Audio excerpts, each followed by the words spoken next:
जयराम रमेश ने ही राहुल गांधी के दावों की खोल दी पोल। मानहानि मामले में राहुल ने नहीं मांगी माफी, लेकिन जयराम रमेश कर गए खेल। रात के अंधेरे में माफी मांगने पहुंच गए कांग्रेस के राष्ट्रीय महासचिव। आखिर किस बात से डर गए थे कांग्रेस के राष्ट्रीय महासचिव? राहुल गांधी ने 2019 में मोदी सरनेम को लेकर बयान दिया था, जिसे लेकर उनके खिलाफ मानहानि के मामले देश में अलग अलग जगह दर्ज किए गए। राहुल गांधी को गुजरात की सेशन कोर्ट 2 साल की सजा भी सुना चुकी है, जिसे लेकर उनके राजनीतिक जीवन में उथल पुथल भी मच गई। उनकी लोकसभा सदस्यता तक रद्द हो गई थी, लेकिन राहुल गांधी ने साफ कर दिया था कि वो माफी नहीं मांगेंगे। वैसे सिर्फ सरनेम मामले में ही नहीं, सावरकर के मामले में भी राहुल गांधी ने माफी मांगने से इनकार कर दिया था। राहुल गांधी ने सावरकर को माफी वीर कहते हुए यहाँ तक कह दिया था कि वो माफी नहीं मांगेंगे, क्योंकि उनका नाम राहुल गांधी है, राहुल सावरकर नहीं। राहुल गांधी मानहानि के मामले में अगर माफी मांग लेते तो ये मामला ही खत्म हो जाता, लेकिन राहुल का दावा है कि उन्होंने जो कहा सच कहा और वो अदालत का सामना करने को तैयार हैं। राहुल गांधी की बात को अगर मीडिया में सबसे ज्यादा मजबूती के साथ कोई नेता पेश करता हुआ दिखाई देता है तो वो है कांग्रेस के राष्ट्रीय महासचिव और पार्टी के मीडिया प्रमुख जयराम रमेश।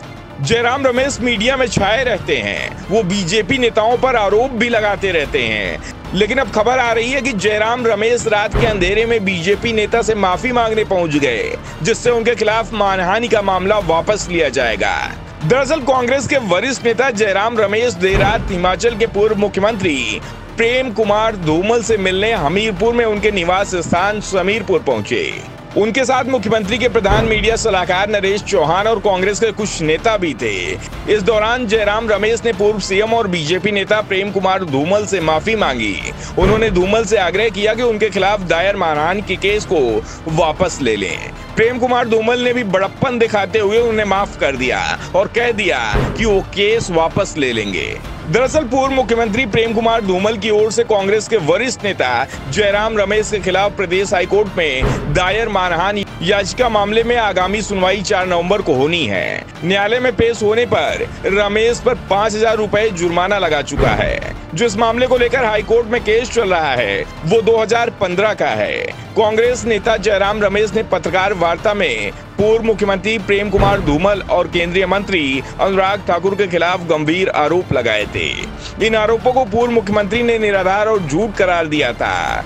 इसके बाद धूमल ने कहा था जयराम रमेश के आरोपों से उनकी प्रतिष्ठा धूमिल हुई है, वो आहत हुए हैं। जिसके बाद पूर्व मुख्यमंत्री ने हाईकोर्ट में जयराम रमेश के खिलाफ 1 करोड़ रुपए की मानहानि याचिका दायर की थी। इस मानहानि मामले में कांग्रेस नेता को पहाड़ चढ़ने पर मजबूर किया। जयराम रमेश को धूमल के आवास पर माफी मांगने के लिए जाना पड़ा और अब इसे लेकर उनकी ओर से कोई भी बयान नहीं आ रहा है। लोग सवाल कर रहे हैं कि कांग्रेस नेता राहुल गांधी कहते हैं कि वो माफी नहीं मांगेंगे, वो किसी से डरते नहीं हैं, तो फिर आखिर उनकी पार्टी के मीडिया प्रमुख को किससे डर लग रहा है? और वो रात को अंधेरे में बीजेपी नेता से माफी मांगने पहुंच गए, क्या सजा का डर था या जयराम रमेश ने इस बात को स्वीकार कर लिया है कि उन्होंने जो आरोप लगाए थे वो पूरी तरह से झूठे थे? ऐसे में जयराम रमेश को लेकर उनकी पार्टी के भीतर ही सवाल उठ रहे हैं। फिलहाल जयराम रमेश को अब 1 करोड़ रुपए नहीं देने होंगे, क्योंकि धूमल ने साफ कर दिया कि वो अपना केस वापस ले रहे हैं और शायद कोर्ट इसकी आसानी से इजाजत भी दे देगा। लेकिन इससे तो ये साफ हो गया कि डर सबको लगता है। भले ही राहुल गांधी कहते हो कि कांग्रेस के नेता डरते नहीं हैं, लेकिन यहाँ तो उनके राष्ट्रीय महासचिव और पार्टी के मीडिया प्रमुख ही माफी वीरों में शामिल हो गए। Bureau report, the Navdarpan news.